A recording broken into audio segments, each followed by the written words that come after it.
What started as an idea became an expertise,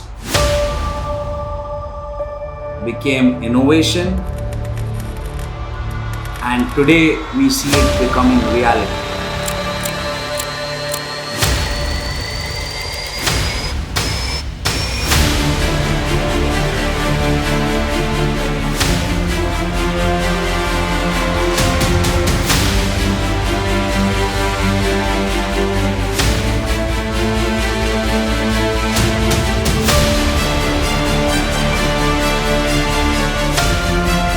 The future demands scale, the future demands efficiency, the future demands speed, and we are ready for it.